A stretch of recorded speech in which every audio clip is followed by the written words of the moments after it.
At the family memorial service of my in-laws, my husband's sister who loves him so much said, "Oh, I can't believe that. Hendrix married such an ugly girl.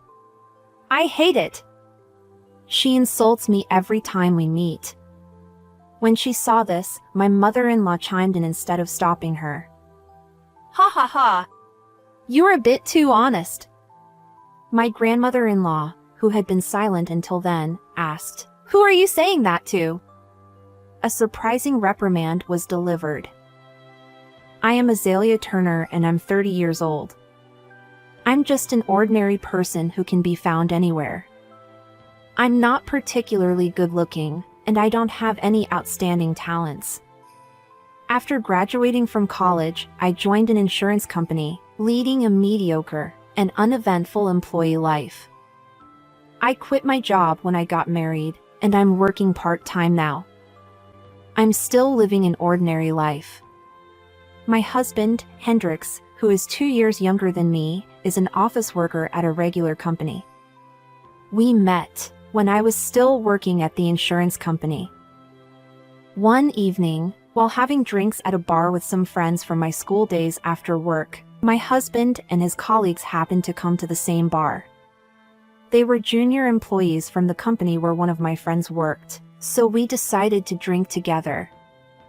I've never been shy around people, and always have a smile for everyone, so I quickly hit it off with my husband and his colleagues.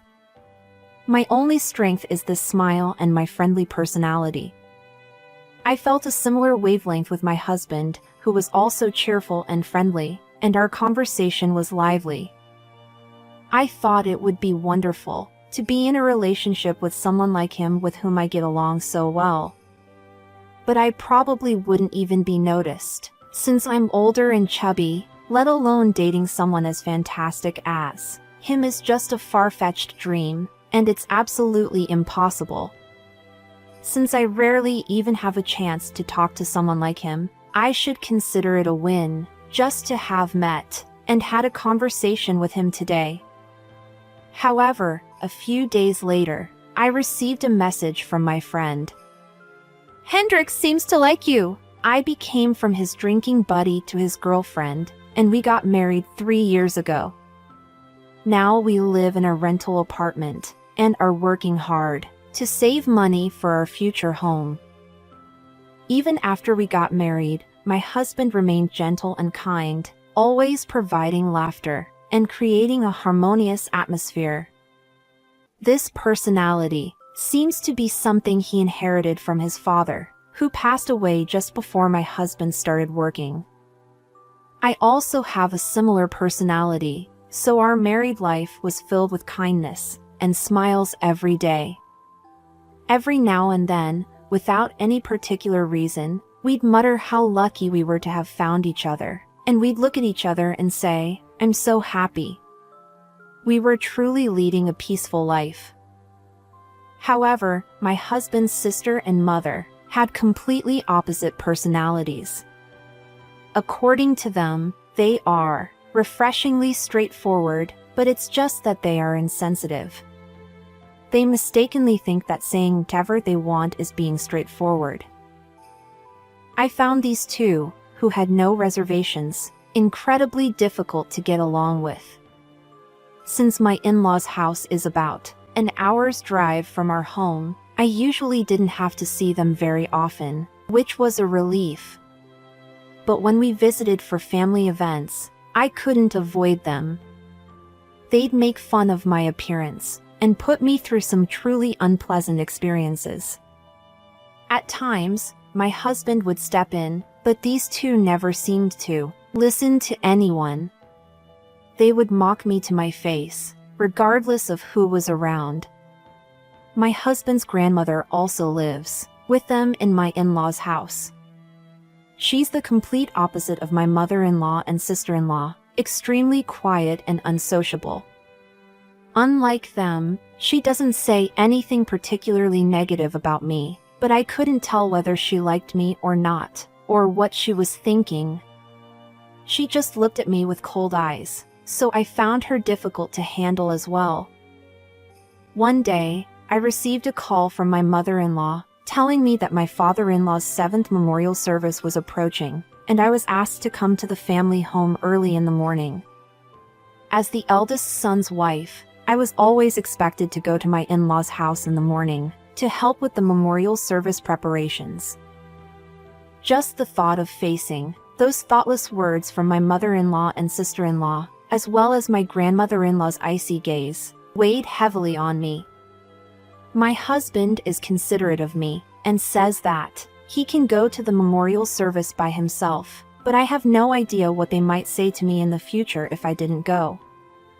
I don't want to make things more unpleasant than they already are, so I always go to my in-laws' house to help out. I am by no means skilled nor efficient. I'm more on the clumsy side, and I'm well aware of it. That's why I've always tried my best to help on occasions like this, to earn recognition from my in-laws. I believed that if I worked hard, they would eventually accept me and stop making hurtful comments. My husband is a peaceful person, and by nature does not like to argue or fight. He always has a pained expression on his face whenever I'm criticized, making it clear how he feels.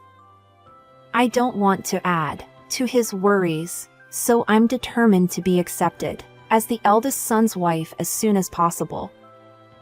When I told him that, even if they say something to me, I'll just laugh it off like I always do, so I'll be fine. While smiling, he said he loved me because I always try my best. But he also told me to make sure not to push myself too hard, and that I don't need to go through a hard time on my own. When I reassured him that I understood, he responded by promising to buy my favorite tart on his way home from work as a reward the next day while caressing my head. When I said I love him because he is such a kind husband, he smiled shyly while scratching his head.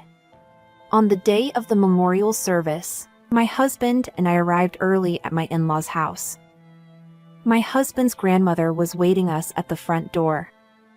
Feeling nervous by my husband's side, I greeted her, "Long time no see," but my grandmother-in-law didn't respond nor smile as usual. She made a gesture, as if to say, "Hurry up and go inside to help with the preparations," and then disappeared into the house. My husband and I exchanged glances, sharing a wry smile, and shrugged our shoulders. He told me in a quiet voice good luck and gave me a small thumbs up to encourage me, before I hurriedly followed my grandmother-in-law. Inside the room, they had removed the big shelf, which was dividing the space into 2 parts, to create a bigger seating area for the memorial service. When my mother-in-law and sister-in-law saw my face, they simply greeted me with a half-hearted welcome and exchanged meaningful smirks as usual. I didn't want to engage in unnecessary conversations that might lead to confrontation, so I responded with a polite "long time no see," and immediately started helping with the preparations. Then, my mother-in-law and sister-in-law both stopped working and said, "Shall we ask her to do the rest?" They sat down and started to relax. And then, they watched from a distance, taunting me by calling me slow and clumsy as I diligently prepared everything. They laughed and jeered, telling me I needed to work faster, or else the day would end before I finished. Especially my sister-in-law, Bianca, who loves her older brother, my husband, holds a strong grudge against me for taking her brother away. Her snide remarks and insults are far more spiteful than my mother-in-law's. As soon as my husband appeared, Bianca quickly changed her tone and attitude, turning into a sweet and cute sister. The speed of her transformation was truly astonishing. She showed affection to my husband in an ostentatious manner, talking in a sweet voice that made me feel sick. Watching her, I felt an overwhelming sense of exhaustion building up inside me. Before long, my mother-in-law and sister-in-law, claiming it was a rare family gathering, roped my husband into their circle, passing off the preparations to me, and stopped preparing for the memorial service completely. But there was no point in me voicing my opinion. I decided to ignore them and continued with the preparations, determined to get them done as quickly as possible. As I neared the end of my preparations, I looked up and saw my grandmother-in-law's back through the crack of the door. She was sitting alone in front of my father-in-law's memorial portrait. Seeing her like that, I couldn't help but wonder how much grief a parent feels when they lose a child. Feeling a deep sense of empathy, I quietly placed 2 cups of tea beside her. She noticed it, looked at me without changing her expression, and then silently placed one of the cups in front of the memorial portrait. I think I understood how she was feeling. When I finished the preparations, relatives began to arrive at my in-laws' house one after the other. My husband and I stood at the entrance, welcoming each relative with greetings and expressions of gratitude. Ideally, my mother-in-law should also be greeting them, but instead, she and my sister-in-law were completely indifferent, sitting in a room different from the one for the memorial service, watching TV. I felt sorry for the concerned relatives, who wondered if they were not feeling well. I went to encourage my mother-in-law to greet the guests, but she replied that she'd see them later, so there was no need to greet them now. My husband was also appalled by his mother and sister's lack of manners and told me not to worry about them, so I decided not to say anything anymore. When the guests, who had received invitations, had nearly all arrived, and the chairs I prepared were almost filled, the priest has also arrived. My husband and I, along with my grandmother-in-law, my mother-in-law who has finally came to the room, and sister-in-law, made our way to the family seating area. My father-in-law's 7th memorial service has started. Throughout the service, my mother-in-law and sister-in-law's lack of manners became more evident. Conversations and laughter could be heard throughout the service, so much so that it garnered the attention of the relatives. I'm sure the priest also found it disturbing. I looked at my grandmother-in-law, who was sitting quietly in front of the memorial portrait earlier, wondering what she was thinking about this situation, but she remained silent with her eyes closed. Although I didn't particularly get along with her, I couldn't help but feel sympathy for her, imagining what she might be feeling in this situation. It was disheartening that my mother-in-law and sister-in-law, who were the wife and daughter of the deceased, seemed to have no intention of paying their respects. I, at least, wanted to create a friendly atmosphere where the relatives who had gathered to remember my father-in-law could share their memories. Apart from my mother-in-law and sister-in-law's discourtesy, the 30-minute service proceeded smoothly. I left my seat first to prepare for the post-service meal in the next room. I escorted the relatives who had come, saying, "Please, this way." On the table, there were catered food, alcohol, soft drink, and more that I had prepared since early morning. My husband and I joined the relatives at the table, and everyone helped themselves to the food and enjoyed the meal. However, the respite was short-lived. My sister-in-law, who had deliberately taken a seat next to me, began to insult me loudly as she always did. "Oh, my! I can't believe that Hendrix married such an ugly woman. I never, ever imagined this." She criticized me, claiming that my husband could have easily married a more beautiful woman, and that his ex-girlfriend from his school days was stunning. She even turned to the relatives who were there and asked for their agreement. Those who were asked were at a loss for words. It might be because of the alcohol, but she said even more malicious things this time. "I hate that. Such an ugly woman stole my brother from me." My mother-in-law, who was sitting across from me, laughed heartily and said, "Haha, Bianca, you're being a bit too honest." I couldn't help but feel emotionally affected by it. My husband, seeing me fall silent and distressed, looked at his mother and sister and shouted at them, Enough already. What are you saying in front of everyone? But they just shrugged it off with comments like, come on, we're just telling the truth. Exactly. We're not lying, are we? If you don't like what we're saying, find yourself a prettier wife. They both just laughed, saying that it was an alcohol-induced joke, and that he had no right to complain, because they were making the place lively. Some of the relatives looked at them disapprovingly, telling them not to talk nonsense at a memorial service for the deceased. My husband probably didn't want to show family disputes. That would disrupt the atmosphere, especially in front of the relatives. He whispered in my ear, "I'm sorry, don't worry about it," and ignore them. Chose not to warn them, and just ignored them. Still, they kept insulting me, and the degree of their slander increased more and more. Even I, trying to maintain a polite smile, started to find it tiresome. If I could, I would have gotten out of there and gone home. But if I left at this point, it would undoubtedly ruin the atmosphere. I told myself that I should endure a little longer. In my mind, I whispered, "Hang in there, me." Then, my grandmother-in-law, who I thought wasn't listening to the conversation since she didn't say anything until now, intervened with a calm voice. "Who are you talking to?" All the people there turned their attention to my grandmother-in-law, who was sitting next to my mother-in-law with a surprised expression on their faces.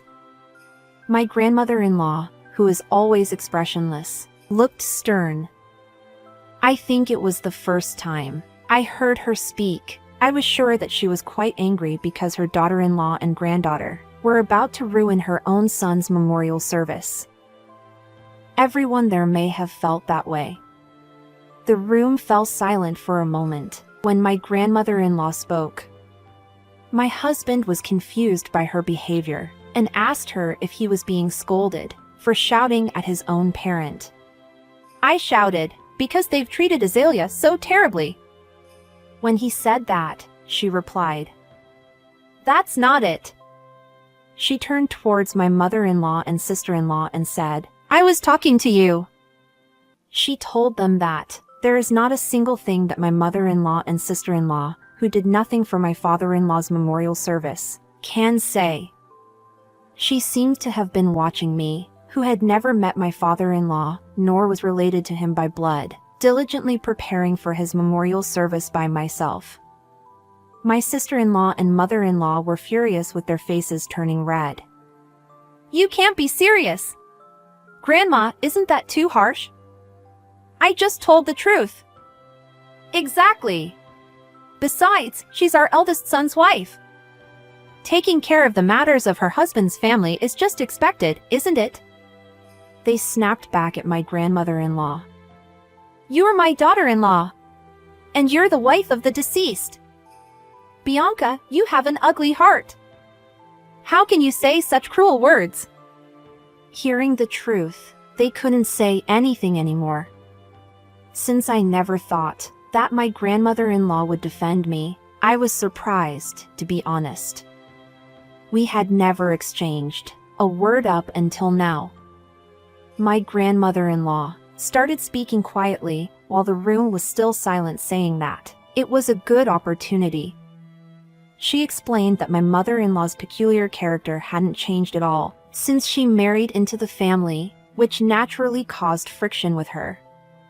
Furthermore, her granddaughter, my sister-in-law, resembled my mother-in-law. That's why she had only maintained the bare minimum of interaction with these two. In contrast, my husband is gentle and considerate, just like his father. Since my father-in-law married my mother-in-law, who is older than him, and she had him wrapped around her finger, my grandmother-in-law had apparently worried that my husband might go through the same thing when he married me, who is older than him. That's why she had treated me in the way she had treated my mother-in-law and sister-in-law in the beginning. As time went by, she realized that I was a hardworking and kind daughter-in-law, which was contrary to her expectations. She told me that she had been very happy that she had a very nice granddaughter-in-law these days. As I was sharing the happiness with my husband, after receiving praise from my grandmother-in-law and realizing that my efforts had been recognized, we were met with glaring stares from my mother-in-law and sister-in-law. My grandmother-in-law, noticing this, warned them, "It's absolutely unacceptable to mock and insult when you should be thankful." She said that a person who claims to be a straightforward person, but actually an insensitive person and doesn't think about other people's feeling, shouldn't act like this. She said to my sister-in-law, who is still glaring at me, "Bianca, you should learn from Azalea." She scolded Bianca, insisting that ridiculing a sister-in-law like me, who is younger but serves without a single complaint, is a foolish thing to do. All the relatives who were there agreed with my grandmother-in-law's words. They had actually felt sorry for me, but chosen not to offer words of sympathy, fearing that they might bully me even more if they did. Everyone said that they were on my side. My sister-in-law and mother-in-law, who had received criticism from all the relatives gathered, shivered with fear, turned pale, and quickly left. After they left, my grandmother-in-law turned to me and said, "The tea you served had a lot of warmth and was delicious." It was the first time she had spoken to me and smiled at me. She turned to my husband and said, "Even though your father failed, you found a wonderful wife. You two should live happily and cherish each other." These words brought tears of joy to my eyes and my husband's. My mother-in-law and sister-in-law haven't come back to my in-laws' house since the day of the memorial service. They apparently took refuge at my mother-in-law's parents' home. On that evening, my mother-in-law called my grandmother-in-law, complaining how my grandmother-in-law humiliated her. "If you apologize, I can come back." But it seemed she coldly rejected her. "I have nothing to apologize for, and I don't want you to ever come back." Hearing this, my husband and I discussed and decided to reallocate the savings we had accumulated for our future home into funds for renovation. A few days later, we went to my in-laws' house together and told my grandmother-in-law that we want to live with her. She was thrilled and told us that we could move in any time. We quickly packed our belongings and moved in the following week. We decided to gradually renovate the dilapidated parts of the house. Of course, we will accommodate the requests from my grandmother-in-law who lives with us. Afterward, my mother-in-law's parents yelled at my mother-in-law and sister-in-law since they had stayed there too long, and kicked them out of the house with literally nothing on them. It was to be expected. It must have been a major inconvenience for them since my mother-in-law and sister-in-law overstayed their welcome, especially when my mother-in-law didn't work, and my sister-in-law didn't contribute much to the household finances.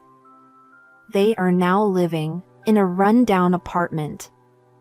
It seems that they had struggled making ends meet with only my sister-in-law's salary. So, my mother-in-law started working, but she is having a hard time keeping a job due to her personality issues. They were not stable financially nor mentally. I heard that they are both irritable and are often arguing.